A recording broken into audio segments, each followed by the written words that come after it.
అధ్యక్ష ఆయన ఏం చెప్పినారు అధ్యక్ష 17 వార్డులు ప్రజలు అర్జీ పెట్టుకున్నారు అన్నారు. ఎవరు అర్జీ పెట్టినారు గారు ఏం చెప్పినారు అదే చెప్తాం అధ్యక్ష. నన్ను మాట్లాడదు మధ్యలో ఆయనను మాట్లాడుతున్నాడు. 17 వార్డులు ప్రజలు అర్జీ పెట్టుకున్నారు అన్నారు. అర్జీ పెట్టుకోవడానికి 17 వార్డు ప్రజలు అక్కడ ఏమన్నా నివాస గృహాలు ఉన్నాయా, అక్కడ ఏమైనా ప్రజలు రాకపోకలు ఉన్నాయా? కేవలం ఒక వ్యక్తి దగ్గర 9 లక్షల డబ్బులు తీసుకొని ఆ ఫ్లాట్ కి దారి విలువలు తిన్నారు అధ్యక్ష. ఇది మా వర్షన్ అధ్యక్ష.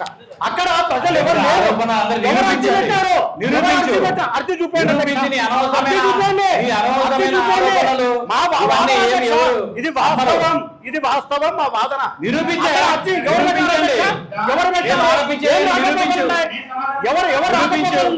పబ్లిక్ ఎవరున్నారు? శ్మశాన వాటిక దగ్గర ఉన్నారు.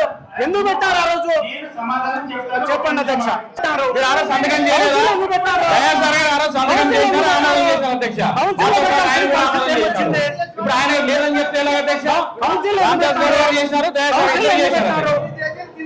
జరిగిపోయింది అధ్యక్ష. ఏదైనా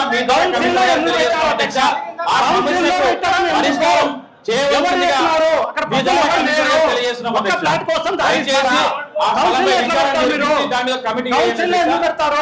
కమిషనర్ గారు దాన్ని తీర్చాలని బయటకు తెలియజేస్తున్నాం అధ్యక్ష. అదే రామదాస్ గౌడ్ గారు ఉన్నారు, ఆమోదం చేసిన వాళ్ళు ఉన్నారు అధ్యక్ష. సమాధానం చెప్తారు వ్యక్తి ఆ మీద నెప్పం మోపద్దు, ఆ పై నెప్పం మోపద్దు అండి.